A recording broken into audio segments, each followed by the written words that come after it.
Hi guys and welcome back to the channel Deepak Yadav Education. Welcome to the Daily Hindu News and Editorial Analysis of 31st of August 2023. तो guys आज है तारीख 31 अगस्त 2023 और है Thursday. देखेंगे आज के द हिंदू कंप्लीट न्यूज़पेपर को एनालाइज करेंगे। बट लेक्चर में आगे बढ़ने से पहले अगर आप लोगों को इस लेक्चर का पीडीएफ चाहिए तो क्या करना है, सबसे पहले डाउनलोड करना है टेलीग्राम, देन उसके बाद जाके सर्च बॉक्स में टाइप करना दीपक यादव एजुकेशन यूपीएससी। आपको ये टेलीग्राम चैनल मिलेगा, यहाँ से आप डेली बेसिस पे इस लेक्चर के पीडीएफ को डाउनलोड कर सकते हो। नाउ स्टार्ट करेंगे अपने मैप के क्वेश्चन के साथ में हम इस लेक्चर को। तो आज आपको मैप में जाकर देखना है बाल्टिक नेशंस को। दोस्तों हमारे कितने बाल्टिक नेशंस हैं और एग्जैक्टली कहाँ कहाँ पर लोकेटेड हैं, ये सारी चीज़ें आपने मैप में देखनी है। उसके बाद आकर नीचे कमेंट सेक्शन में टाइप करना है, जिससे कि आप लोग इसको लंबे समय तक याद रख पाओगे। साथ ही साथ एक क्वेश्चन सॉल्व करेंगे जो कि यूपीएससी प्रीवियस ईयर साल 2020 के प्रीलिम्स में पूछा गया था। डेली बेसिस पर हम लोग यहाँ पर एक प्रीवियस ईयर क्वेश्चन को भी सॉल्व करते हैं। क्वेश्चन क्या बोलता है दोस्तों, यहाँ पे आपको अलग अलग 3 पेयर्स दिए गए हैं, 3 जोड़े दिए गए हैं। पूछा गया है इनमें से कितने जोड़े सही हैं या करेक्टली मैच हैं। और इन जोड़ों को अगर आप अच्छे से देखोगे तो एक साइड पर आपको जो पहाड़ की चोटी होती है उन पीक्स के नाम दिए गए हैं, दूसरी तरफ यहाँ पे पहाड़ों के नाम दिए गए हैं। तो कौन सी चोटी कौन से पहाड़ से मिल रही है, कौन सी चोटी कौन से हिमालय के अंदर आपको या फिर उस हिमालय पर देखने को मिलती है, तो जो भी करेक्ट पेयर्स हैं, कितने पेयर्स हैं वो सब आपने बताना है। तो जैसे कि यहाँ पर पहला वाला पेयर देखोगे तो यहाँ पर है, पीक का नाम है नमचा बरवा और माउंटेन है यहाँ पर गढ़वाल हिमालय। उसके बाद दूसरा जो हमारा पेयर है उसमें पीक का नाम है नंदा देवी और माउंटेन का नाम है कुमाऊं हिमालय। देन उसके बाद में जो तीसरा पेयर है वो है नोक्रेक पीक और इधर है सिक्किम हिमालय। तो बताओ इन तीनों पेयर में से कौन से पेयर सही हैं। Option number A 1 and 2, option number B second वाला केवल, ऑप्शन नंबर सी 1 और 3 वाले सही हैं, या ऑप्शन नंबर डी केवल तीसरा वाला सही है। तो इसका सही आंसर क्या होना चाहिए ज़रा नीचे कमेंट सेक्शन में बताओ। एटलीस्ट सभी को उसमें ट्राई करना है, जैसा मैं आप लोगों से डेली बेसिस पे बोलता हूँ। बाय द वे अगर आप लोगों को इसका आंसर नहीं मिलता है तो परेशान होने की ज़रूरत नहीं है, वीडियो के लास्ट में इसके करेक्ट आंसर का डिस्कशन हम लोग करेंगे। तो चलो शुभ आरंभ करते हैं और चलते हैं सबसे पहले थंबनेल वाले इंपॉर्टेंट आर्टिकल पर। अब दोस्तों थंबनेल वाले आर्टिकल पर आने से पहले मैं आपको बता दूं, आज वीडियो थोड़ा सा आपको बदला बदला लग रहा होगा। वो बदला बदला लग इसलिए रहा है क्योंकि मैं इस वाले वीडियो को, जो हमारा मॉर्निंग का 5 बजे वाला वीडियो आता है, उसके साथ में मिलाकर डिस्कस कर रहा हूँ, कंबाइन करके डिस्कस कर रहा हूँ। इस वजह से आज का पैटर्न कुछ ऐसा ही रहने वाला है, क्योंकि दोस्तों रक्षा के बंधन की वजह से मुझे घर पे आना है और घर पे जाते जाते काफ़ी समय हो गया यार। इस वजह से यहाँ पर मुझे टाइम नहीं मिल पाएगा बिल्कुल भी मॉर्निंग वाला जो वीडियो है, खासकर स्पेशली द हिंदू का, उसको अलग से रिकॉर्ड कर सकूं। इस वजह से मैं यहाँ पर दोनों को कंबाइन कर रहा हूँ, या दोनों को कंबाइन करने से अच्छा मैं कहूँ तो इंडियन एक्सप्रेस वाला जो वीडियो होता है हम उसको लेकर चल रहे हैं, प्लस थंबनेल वाला जो आर्टिकल जो हमेशा हम लेते ही हैं वो आर्टिकल हम लोगों ने ले रखा है। अब आगे बढ़ेंगे थंबनेल वाले आर्टिकल पर, उससे पहले आप सभी लोगों को हैप्पी रक्षाबंधन। बढ़िया से अपने त्यौहार को सेलिब्रेट करो, सेलिब्रेशन बिल्कुल बनता है, पढ़ाई करते रहो, साथ ही साथ में एक सेलिब्रेशन होना चाहिए। तो थोड़ा सा सेलिब्रेशन करना, लेकिन दोस्तों ध्यान रखना, देखो हो सकता है आज जो है काफ़ी लोग बिजी रहेंगे और जो पूरा दिन है वो ऐसे ही निकलने वाला है, होता है सबके साथ में। लेकिन मैं आपको बस खाली एक सजेशन दूंगा, या आप कह सकते हो कि मेरी बात वो आप मान भी सकते हो। क्या करना है, पूरे दिन में थोड़ा सा समय ज़रूर निकाल लेना पढ़ने के लिए, इससे आपकी कंसिस्टेंसी ब्रेक नहीं होगी। मैं भी इस चैनल पर लगातार वीडियोस डाल रहा हूँ, कई बार बहुत ही ज़्यादा प्रॉब्लम्स आ जाती हैं लाइफ के अंदर में कि यार मतलब कुछ नहीं है चक्कर डालने का आज वीडियो, ऐसी भी सिचुएशन आ जाती है। लेकिन उसको साइड में हटाओ, थोड़ा सा यहाँ पे कंसिस्टेंसी को मेंटेन करने की कोशिश करना, ठीक है। मैं आप लोगों से बस खाली इतना कहूँगा, और मैं हर फेस्टिवल पर ये बात बोलता हूँ आपसे कि ऐसा ना हो कि आज आपने पूरा ब्रेक कर दिया, कल फिर से रेस्ट ले लिया, 1-2 दिन करके यहाँ पर वो बर्बाद कर दिया। नहीं, कंसिस्टेंसी ब्रेक हो जाएगी, वापस से उसको ट्रैक पर लेकर आना मुश्किल हो जाता है, ठीक है। ये बात मेरी ध्यान रखना, इस वजह से थोड़ा समय निकाल लेना पढ़ने के लिए। बाकी सेलिब्रेशन बनता है तो सेलिब्रेशन तो करेंगे सब लोग, ठीक है। अब आते हैं थंबनेल वाले आर्टिकल पर। अब थंबनेल वाला आर्टिकल थोड़ा सा पढ़ के आपको लग रहा होगा यार डर कि एग्जैक्टली यार ऐसा कैसे हो सकता है, ये क्या है। देखो दुनिया में ऐसा पहला एक मामला देखने को मिला है, पहली बार कह सकते हो दुनिया का ये पहला केस है जिसको देखकर डॉक्टर भी हैरान हो चुके हैं। महिला के दिमाग में एक कीड़ा, रेंगने वाला जो कीड़ा है वो जीवित कीड़ा देखने को मिला। खैर अभी सक्सेसफुली उस कीड़े को निकाल लिया गया एक सर्जरी के माध्यम से, लेकिन उसके दिमाग में वो घूम रहा था। और ये पहला केस निकल कर आया है कहाँ से, ऑस्ट्रेलिया से। ऑस्ट्रेलिया की महिला के दिमाग में, ब्रेन में ये जो वॉर्म है, जो ये कीड़ा है देखने को मिला है। इस आर्टिकल को जीएस पेपर नंबर 2 हेल्थ के पॉइंट ऑफ व्यू से इंपॉर्टेंट के तौर पर आप देख सकते हो क्या क्या चीज़ें अपने पढ़नी एग्जाम पर्सपेक्टिव से, वो भी मैं आपको बताऊंगा। यहाँ पर कुछ आर्टिकल्स नजर आएंगे, बीपीसी का, टाइम्स ऑफ इंडिया का। ये आप देखो, इस आर्टिकल की चर्चा इंटरनेशनली और नेशनली दोनों जगह पर हो रही है। जैसे बीबीसी का आर्टिकल है, live worm found in Australia, Australian women's brain in the world first. Times of India ने live worm found in Australia, women's brain in the world first discovery. इसी प्रकार से रेटर्स का आर्टिकल आपको यहाँ पर देखने को मिल जाएगा। फिर टाइम्स ऑफ इंडिया ने यहाँ पर बहुत डिटेल्स इसके बारे में पब्लिश कर रखा है। यहाँ पर दोस्तों आप ये फोटो देख रहे हो ना, यही वो एग्जैक्टली कीड़ा है। ठीक है, इस बॉटल में यहाँ पर आपने ये वाला फोटो देखा होगा, सोशल मीडिया प्लेटफॉर्म पर लगातार इसको वायरल कर रखा है। ये जो कीड़ा आपको दिख रहा है रेंगने वाला, यही कीड़ा उस महिला के दिमाग में प्रेजेंट था जिसको सक्सेसफुली निकाल लिया गया। अब हम कुछ और बातें भी डिस्कस करेंगे जो कि थोड़ी सी इंपॉर्टेंट है। ऑस्ट्रेलिया के जितने भी डॉक्टर हैं, इन्होंने यहाँ पर एक ऐसे कीड़े का पता लगाया है जो कि इंसान के दिमाग में मौजूद होकर, यानी इंसान के दिमाग में घूमते घूमते क्या कर सकता है, वो उस दिमाग को खोखला कर सकता है। ये चीज़ अभी रिसेंटली यहाँ पर देखने को मिली है। और साथ ही साथ में दोस्तों बोला जा रहा है कि इसके असर की वजह से, यानी इस कीड़े के असर की वजह से इंसान में डिप्रेशन आना स्टार्ट हो जाता है। साथ ही साथ दिमागी संबंधित कई सारी जो बीमारियां हैं उससे भी सामना करना पड़ता है। तो ये कीड़ा जो है अभी यहाँ पर पाया गया है। ऑस्ट्रेलिया के अंदर एक महिला है जिनकी उम्र है 64 वर्ष की एक महिला है जिनके दिमाग में ये वाला जो कीड़ा है वो रेंगता हुआ दिखा। जीवित कीड़ा यहाँ पर एग्जैक्टली देखने को मिला। डॉक्टर के मुताबिक कह सकते हो ये एक अपने आप में थोड़ा सा बड़ा मुद्दा कह सकते हो, ये ऑब्वियस सी बात है, नज़र आया है।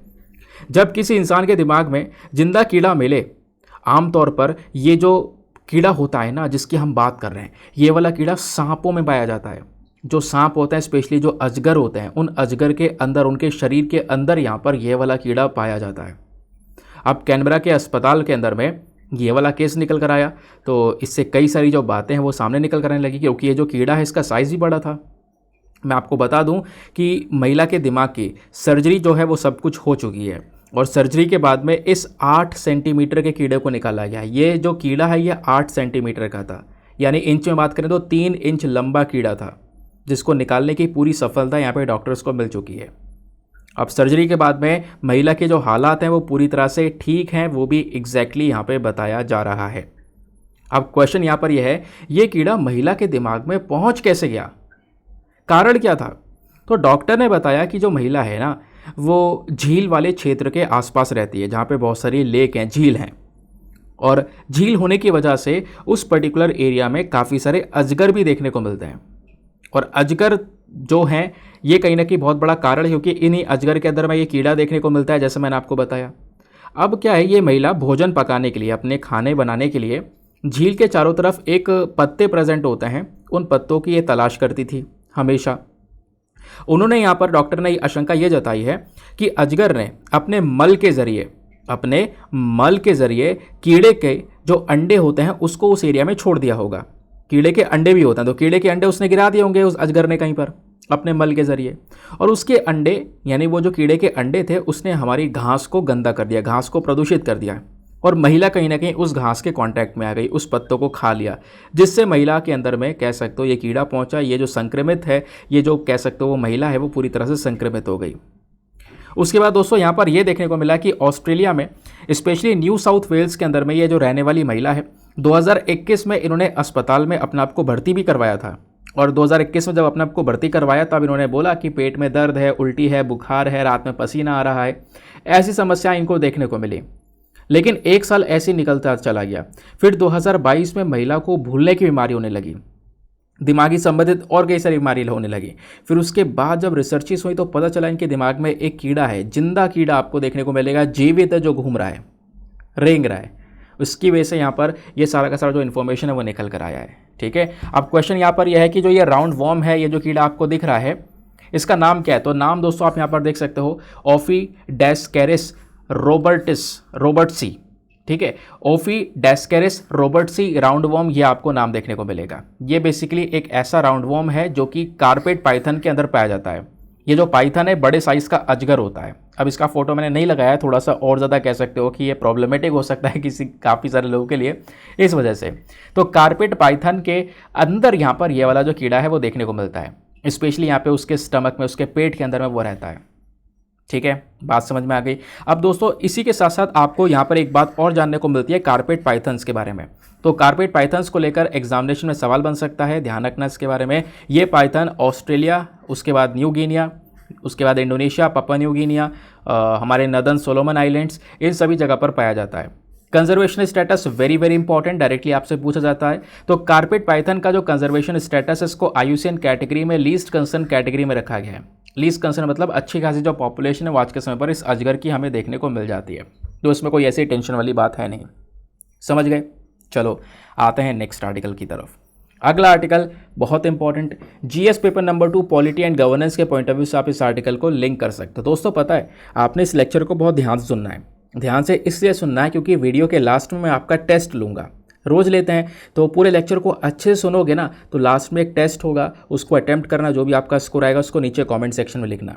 आपके अंदर एक कॉन्फिडेंस आएगा, मज़ा आएगा कि हाँ मैंने इस लेक्चर से बढ़िया कुछ सीखा है, समझ गए ना। ये टॉपिक के अंदर में एक बॉडी है जिसका नाम है national consumer dispute redressal commission.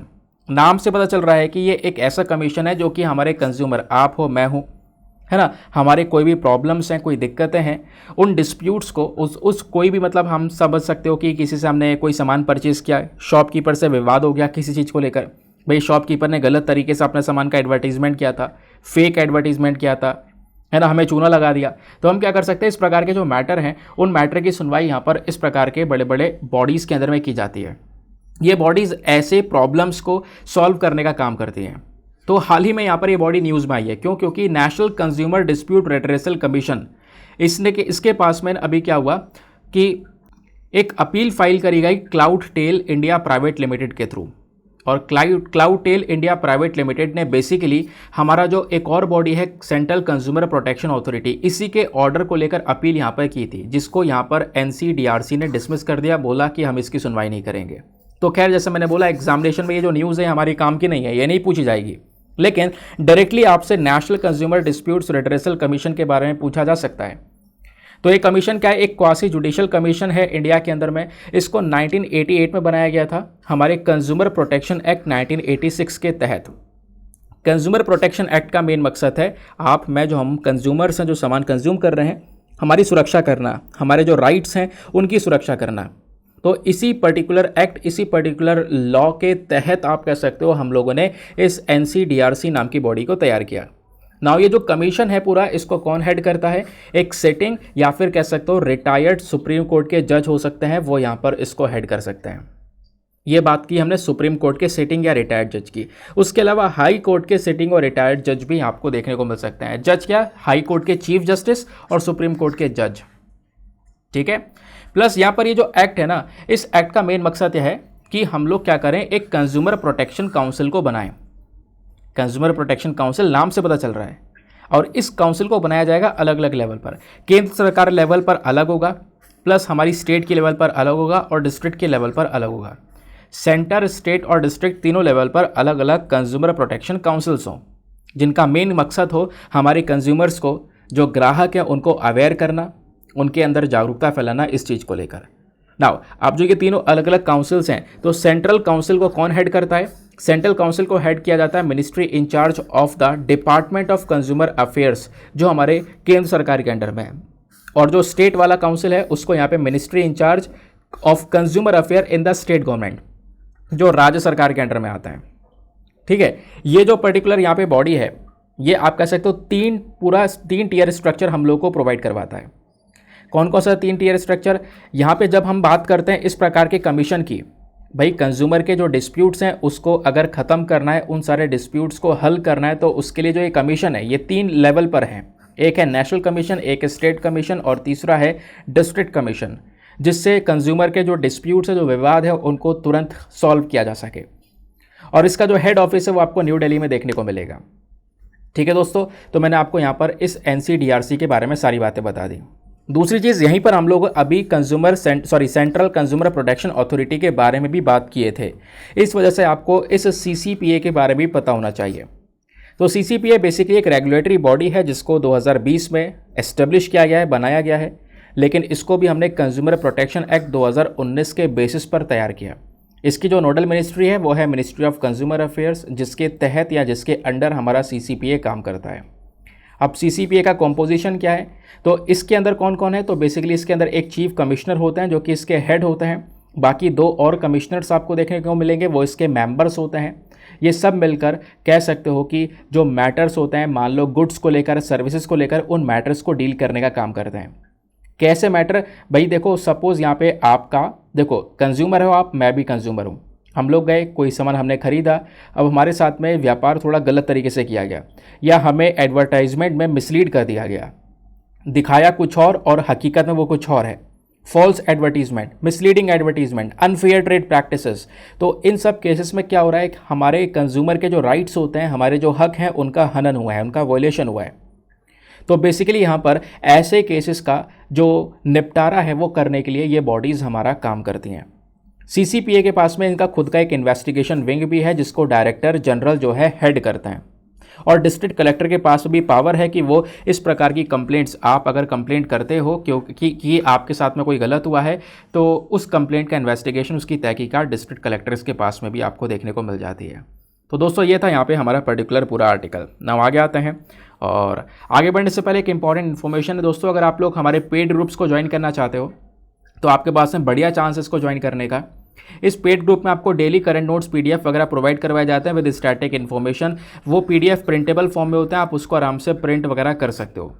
और इस ग्रुप को ज्वाइन करने का जो अमाउंट है वो बहुत ही मिनिमम है, just 499 for the lifetime access. आपने केवल एक ही बार इन्वेस्टमेंट करना है 499 का, उसके बाद दोबारा कोई पैसा देने की ज़रूरत नहीं है, ठीक है। और अगर आप यहाँ पर जैसे ये पेमेंट करोगे, और पेमेंट करना कहाँ पर है, ये प्रोसेस क्या है, तो प्रोसेस ये है कि व्हाट्सअप का एक नंबर आपको स्क्रीन पर दिखाई देगा, 8534873368। इस नंबर पर मैसेज करना कि हाँ मुझे ये ग्रुप को ज्वाइन करना है, तो आपको वहाँ से रिप्लाई आएगा, आपको पेमेंट का प्रोसेस बताया जाएगा, साथ ही साथ में आपको बाकी सारी इन्फॉर्मेशन शेयर की जाएगी, इवन डेमो वीडियो का लिंक मिलेगा। आप आराम से पूरे डेमो को देखने के बाद में, अपने आप को सेटिस्फाई करने के बाद में ये पैसा खर्च करना, जिससे कि आपको बहुत सारे बेनिफिट्स मिलेंगे। ना वापस आते हैं ट्रैक पर, लेकिन आगे बढ़ने से पहले एक बात और बोलता हूँ मैं, मेक श्योर करना वीडियो पे लाइक का बटन ज़रूर प्रेस कर देना। देखो आज थोड़ा सा सेशन अलग है, तो आप लोगों ने सपोर्ट दिखाना है। आज भी हम लोगों ने टारगेट रखा है 5000 प्लस लाइक्स का, तो प्लीज़ ज़रूर से सपोर्ट करना। नाउ अगले आर्टिकल पर आते हैं दोस्तों। अगले आर्टिकल में अस्त्रा मिसाइल के बारे में बात की जा रही है। ये मिसाइल जो आपको स्क्रीन पर दिख रही है लगातार न्यूज़ में है। तो हाल ही में हमारे पास में एक एयरक्राफ्ट है, ये वाला जो एयरक्राफ्ट आपको फोटो में दिख रहा है ना, इसको हम लोग बोलते हैं लाइट कॉम्बैट एयरक्राफ्ट, LCA तेजस। इसका नाम क्या है, तेजस। तो इस एयरक्राफ्ट का नाम दोस्तों तेजस है, ध्यान रखना। तो खबर यह है कि हाल ही में तेजस नाम के इस एयरक्राफ्ट ने सक्सेसफुली इस अस्त्रा मिसाइल को फायर किया गुजरात की ऑफ कोस्ट में। इस वजह से ये अस्त्रा मिसाइल लगातार न्यूज़ में बनी हुई है। तो अस्त्रा मिसाइल क्या है, सबसे पहले एक खुद की बनाई हुई, हमारे देश ने खुद ने बनाई है। बियॉन्ड विजुअल रेंज है, यानी कम से कम 37 किलोमीटर, और 37 किलोमीटर से दूर भी यहाँ पर ये जा सकती है मिसाइल। तो एक बियॉन्ड विजुअल रेंज मिसाइल, आप जितना देख रहे हो उससे भी आगे जा सकती है, आपको जहाँ तक दिख रहा है उससे भी आगे जा सकती है मिसाइल। और एक एयर टू एयर मिसाइल है, आप हवा से हवा में यहाँ पर इससे फायर कर सकते हो, यानी हवा में आपका दुश्मन है तो आप आराम से यहाँ पे अपने दूसरे फाइटर जेट से दुश्मन का फाइटर जेट उड़ा सकते हो, ठीक है। तो 37 किलोमीटर या 37 किलोमीटर से ज़्यादा भी दूर जा सकती है ये बियॉन्ड विजुअल रेंज मिसाइल, जिसका नाम है अस्त्रा मिसाइल। नाउ अस्त्रा मिसाइल के पास में कई सारी पावर्स है, वो सब पावर्स डिस्कस करूँगा, लेकिन पहले ये ध्यान रखना इस मिसाइल को किसने बनाया है। इस मिसाइल को हमने खुद बनाया है, इंडिजीनियसली इसको डिज़ाइन भी किया गया और डेवलप भी किया गया।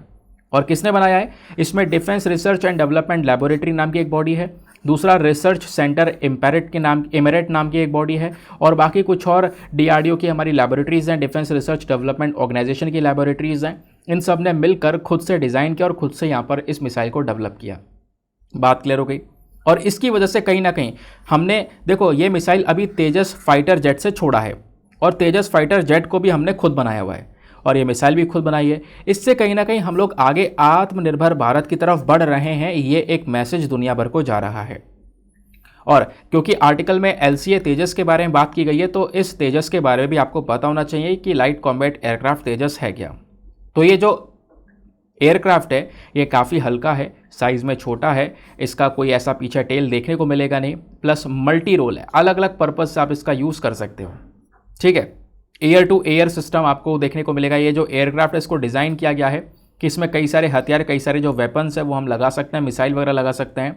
और अगर हमारा जो ये कह सकते हो फाइटर जेट जब आसमान में उड़ेगा मान लो सपोज आसमान में कोई दुश्मन है तो एयर टू एयर अटैक भी कर सकता है, साथ ही साथ में एयर से सरफेस के ऊपर यानी सतह के ऊपर हमारा दुश्मन है तो सतह के ऊपर भी अटैक कर सकता है और बिल्कुल सटीक तरीके से अटैक करेगा। ये सारी इसकी कैपेसिटीज़ हैं। बाकी इसका जो स्पीड है वो यहाँ पर माक 1.8 है, तो ये यहाँ पर इसकी स्पीड ध्यान रखना। दूसरी चीज़ दोस्तों ये भी ध्यान रखना है कि इसका जो मैक्सिमम पेलोड कैपेसिटी है वो 4000 किलोग्राम है। 4000 किलोग्राम तक वज़न लेकर ये उड़ सकता है तेजस। ये इसकी एक और कैपेसिटी देखने को मिल जाती है। नेक्स्ट आर्टिकल पर आएंगे। इस आर्टिकल में हम लोग मिनिमम एक्सपोर्ट प्राइस के बारे में बात करेंगे। अगेन इंपॉर्टेंट है, तो दोस्तों यहाँ पर इस आर्टिकल को आप लोग जीएस पेपर नंबर 3 इकोनॉमी से लिंक कर सकते हो और डायरेक्टली आपसे ऐसे सवाल पूछे जाते हैं, डायरेक्टली आपसे टर्म्स पूछी जाती हैं इकोनॉमी की। तो यहाँ पे न्यूज़ क्या है पहले वो समझ लेते हैं। खबर ये है कि हमारी केंद्र सरकार ने, भारतीय केंद्र सरकार ने मिनिमम एक्सपोर्ट प्राइस को देखने की कोशिश की है, स्पेशली चावल को लेकर, जो हमारी बासमती चावल है उसको लेकर। अब कहीं ना कहीं इन कारणों की वजह से ये मिनिमम एक्सपोर्ट प्राइस चर्चा में है। देखो नाम से क्या पता चल रहा है, मिनिमम एक्सपोर्ट प्राइस, ठीक है।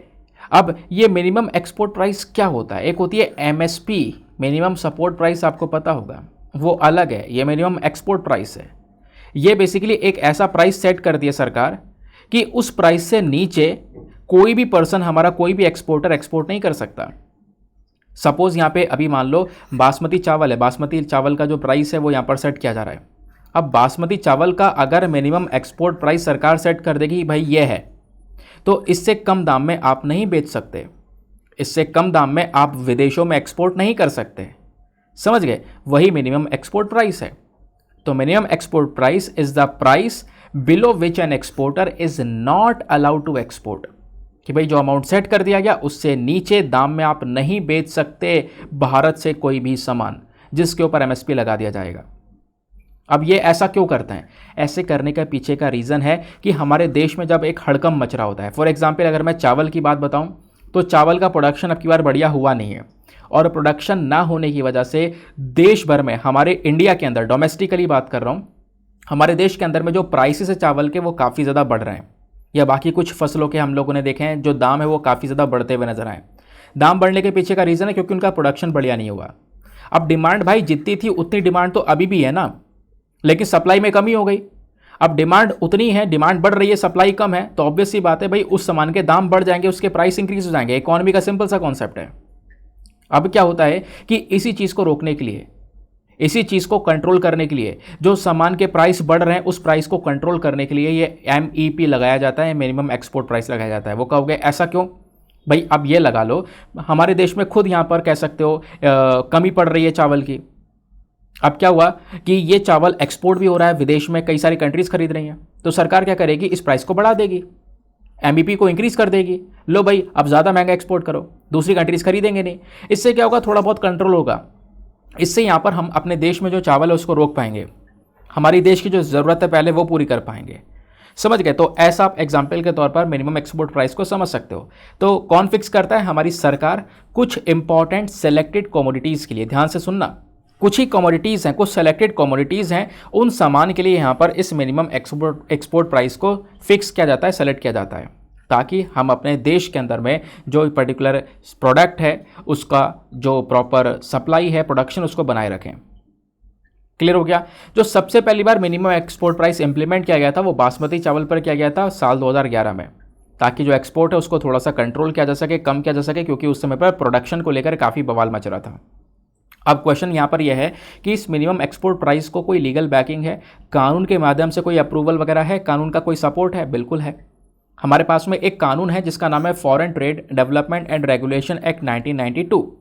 अब दोस्तों इस कानून के तहत इसका जो सेक्शन नंबर 5 है, इसके अकॉर्डिंग जो हमारी केंद्र सरकार है वो मतलब कह सकते हो टाइम टू टाइम क्या कर सकती है, कुछ ऑफिशियल गैजेट वगैरह जो नोटिफिकेशन के थ्रू जो है वो जारी कर सकती है। एक्सपोर्ट पॉलिसी, इंपोर्ट पॉलिसीज़, यहाँ पर ये सारा काम हमारी केंद्र सरकार के हाथ पे है।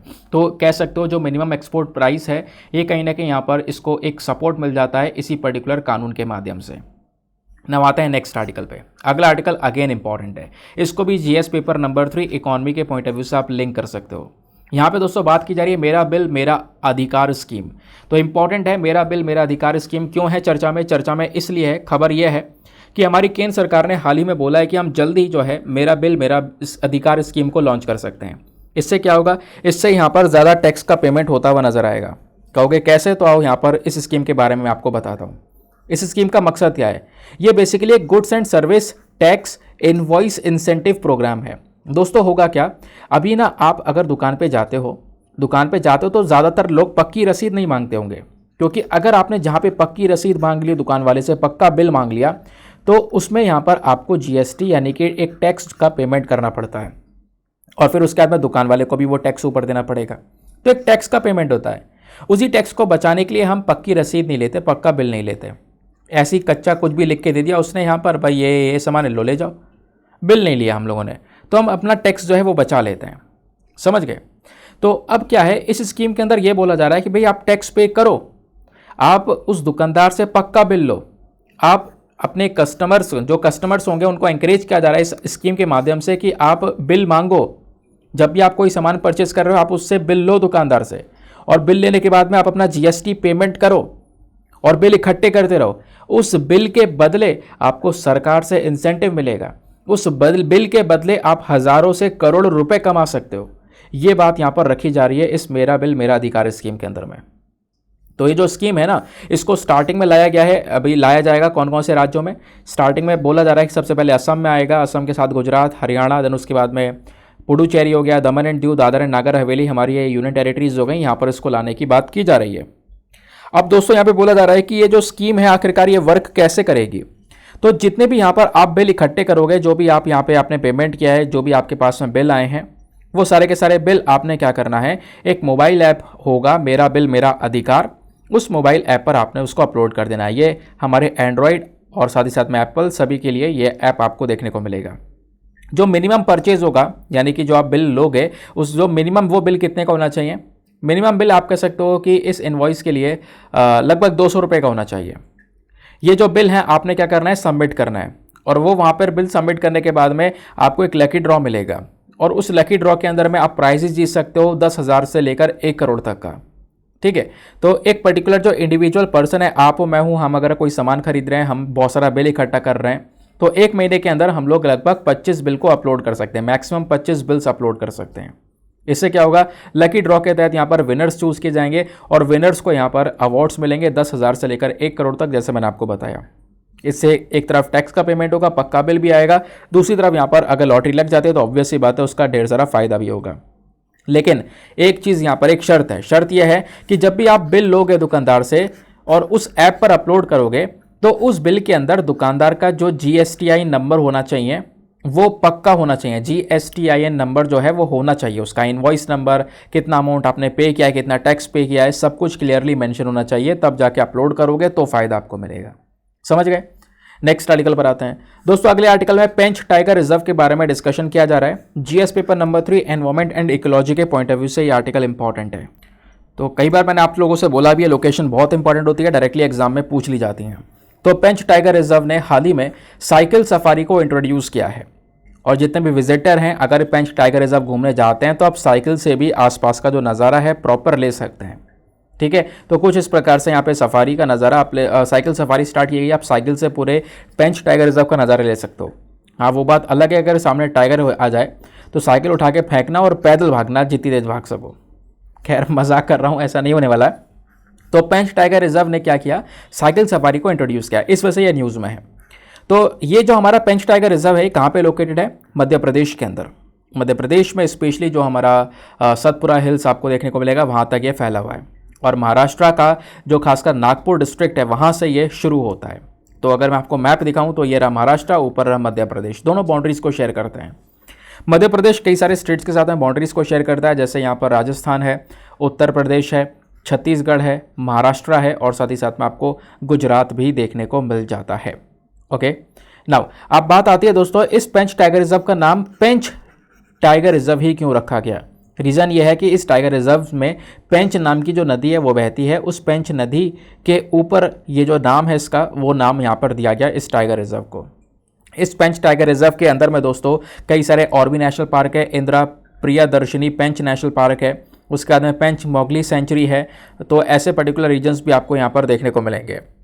इसके आसपास कौन कौन से पेड़ पौधे, कौन कौन से प्रकार के जानवर पाए जाते हैं वो बताया जा रहा है। वो हमारे एग्जाम के पर्सपेक्टिव से इतना इंपॉर्टेंट नहीं है, बट जानवरों को देख रहे हो चाहोगे तो टीक, सॉरी ठीक बोल रहा हूँ, जानवरों की बात करेंगे तो यहाँ पर हमारा चीतल, सांबर, नीलगाय, गौर, ये सारी चीज़ें पाई जाती हैं। प्लस ये जो पेंच टाइगर रिजर्व ये इंपॉर्टेंट इसलिए है क्योंकि यहाँ पर 325 से ज़्यादा अलग अलग जो प्रजातियाँ होती हैं चिड़ियों की, बर्ड्स की, वो प्रजातियाँ बर्ड्स की यहाँ पर पाई जाती हैं, जिसमें मालाबार पीड, हॉर्नबिल हो गया, इंडियन पिता हो गया, ऑस्प्रे हो गया, ग्रे हेडेड फिशिंग ईगल हो गई। तो इस प्रकार की अलग अलग जो बर्ड्स है वो यहाँ पर देखने को मिल जाती हैं, उनकी प्रजातियाँ यहाँ पर देखने को मिल जाती हैं। नाउ अगले आर्टिकल पर आते हैं। नाउ दोस्तों नेक्स्ट आर्टिकल को आप लोग GS paper number 3 defence and security के पॉइंट ऑफ व्यू से लिंक कर सकते हो। यहाँ पर बात की जा रही है डीआरडीओ के बारे में। डीआरडीओ न्यूज़ में आ चुका है, बड़े दिनों बाद आया है। Defence research and development organisation, full form सभी को पता है। अब खबर क्या है, न्यूज़ ये निकल कर आई कि हमारी केंद्र सरकार ने हाल ही में 9 मेंबर की एक कमेटी को बनाया है और वो 9 मेंबर की कमेटी क्या करने वाली है, हमारा DRDO that is defence research development organisation को वापस से नया करने के ऊपर काम करने वाली है। डीआरडीओ को नया करने के लिए यहाँ पर ये 9 मेंबर की कमेटी को तैयार किया गया। इस वजह से थोड़ा सा डीआरडीओ के बारे में भी पता होना चाहिए, डायरेक्टली एग्जाम में पूछा जा सकता है। तो डीआरडीओ हमारा मिनिस्ट्री ऑफ डिफेंस के अंडर में आने वाली रिसर्च एंड डेवलपमेंट एक विंग आपको देखने को मिलेगा।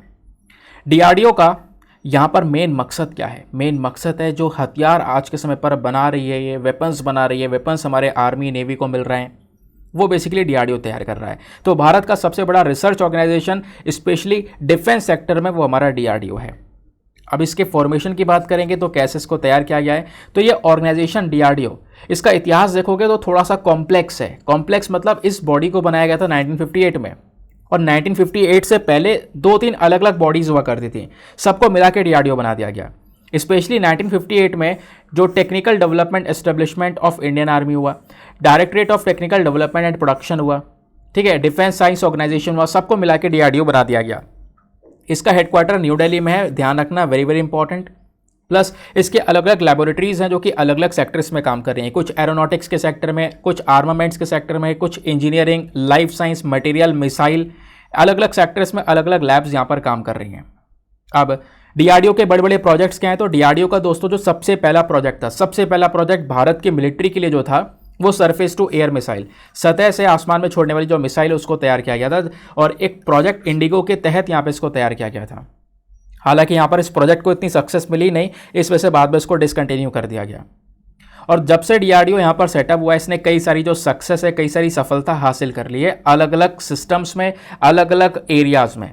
For example aircraft avionics, drone हो गया, छोटे छोटे यहाँ पर आर्म्स हो गए, आर्टिलरी सिस्टम हो गया, टैंक्स हो गए, आर्मर्ड व्हीकल्स हो गए, मिसाइल सिस्टम हो गया, कंट्रोल सिस्टम हो गया, इन सबको यहाँ पर डीआरडीओ ने तैयार किया है। डीआरडीओ को बहुत बड़ी सफलता हाथ लगी हुई है।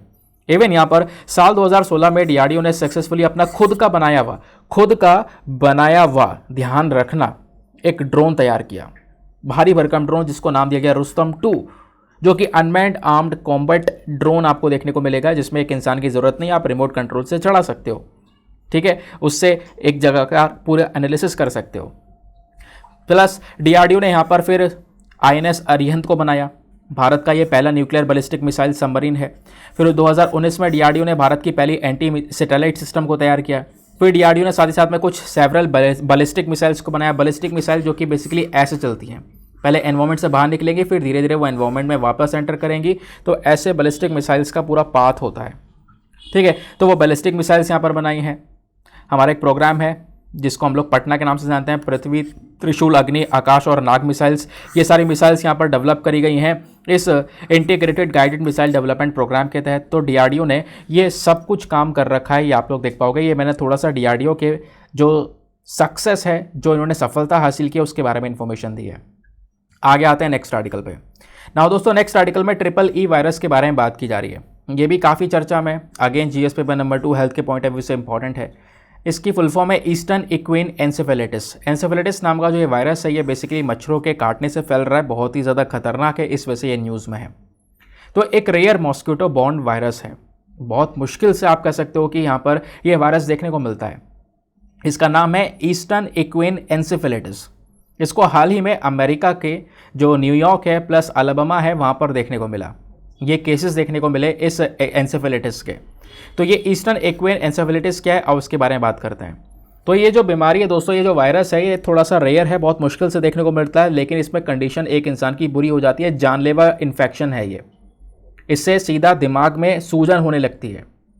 ठीक है, इसका जो नाम है ट्रिपल ई, ये नाम कैसे पड़ा है? इसका नाम पड़ा है क्योंकि यहाँ पर कह सकते हो रिसर्चर्स ने सबसे पहली बार इस वायरस को डिस्कवर किया था हॉर्सेस के अंदर, इक्वेन्स जिसको हम बोलते हैं। तो 1830s में उसमें डिस्कवर किया गया, इस वजह से यहाँ पर इसका नाम ईस्टर्न इक्वेन एन्सेफेलाइटिस रख दिया गया। ये जो वायरस है, इस वायरस से सीधा दिमाग में सूजन होती है, और सूजन होने के साथ साथ आप कह सकते हो ब्रेन के साथ साथ जो हमारी नर्व्स हैं उनके फंक्शंस बंद होने लगते हैं, वो काम करना बंद कर देता है। ये बीमारी कैसे फैलती है? ध्यान रखना, मच्छर के काटने से। एक मच्छर जिसको ये वायरस हो चुका है, तो ये मच्छर अगर किसी इंसान को काटता है तो ये बीमारी फैल जाएगी। प्लस यहाँ पे कोई और भी बहुत सारे जानवर हैं, उनकी वजह से भी ये बीमारी फैल सकती है, इन्फेक्ट कर सकती है। तो कह सकते हो कि यानी ये जो बीमारी है ये इंसान के साथ साथ कुछ और जानवरों को भी इम्पैक्ट कर सकती है। मैमल, बर्ड्स, रेप्टाइल, एम्फीबियंस, इनको भी यहाँ पर बुरी तरह से ये इन्फेक्ट कर सकती है। इस बीमारी का फर्टिलिटी रेट क्या है? तो यहाँ पर बहुत ज़्यादा आपको देखने को मिलेगा, कई सारे लोगों की जान चली जाती है जिसको बीमारी होती है, तो लगभग 30% का फर्टिलिटी रेट आपको यहाँ पे नजर आएगा। क्वेश्चन यहाँ पर ये, क्या ये कॉन्टेगियस है? क्या ये बीमारी फैलती है एक इंसान से दूसरे इंसान में? तो इतनी आसानी से नहीं फैलती है दोस्तों। ये जो वायरस है ना, ये केवल और केवल ह्यूमंस के अंदर यानी मानव के अंदर अगर फैलता है तो केवल और केवल मच्छर के काटने की वजह से, किसी और दूसरे कारण की वजह से नहीं फैलता।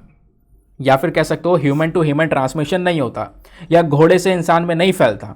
ये केवल मच्छर जिसको ये वायरस हुआ है उस मच्छर के काटने की वजह से बीमारी फैलती है। अब इसके सिम्टम्स का लक्षण क्या है? कई सारे लक्षण हैं, जैसे कि यहाँ पर बुखार बहुत तेज आना, सर में दर्द होना, उल्टी आना, डायरिया होना, प्लस दिमाग में बहुत तेज दर्द होना, सूजन हो जाना, है ना, चोक हो जाना दिमाग। इस प्रकार के केसेस भी यहाँ पे देखने को मिलते हैं। ट्रीटमेंट क्या है? इसका उपाय क्या है? दोस्तों, कोई भी प्रॉपर ह्यूमन वैक्सीन अवेलेबल नहीं है इसके लिए, या कोई भी यहाँ पर कह सकते हो प्रॉपर वैक्सीन नहीं है इस बीमारी को ठीक करने के लिए। तो एक सपोर्टिव केयर, बस खाली जो सिम्टम्स जो लक्षण दिख रहे हैं उसको प्रॉपर मैनेज कर सको, ये यहाँ पर इकलौती चीज़ है, इकलौता ट्रीटमेंट है। नाउ आते हैं नेक्स्ट आर्टिकल पर। नाउ यहाँ पे अगले आर्टिकल में दोस्तों S-400 air defence missile system की बात की जा रही है। ये भी न्यूज़ में है, GS paper number 3 defence security के पॉइंट ऑफ व्यू से इंपॉर्टेंट है, ध्यान रखना।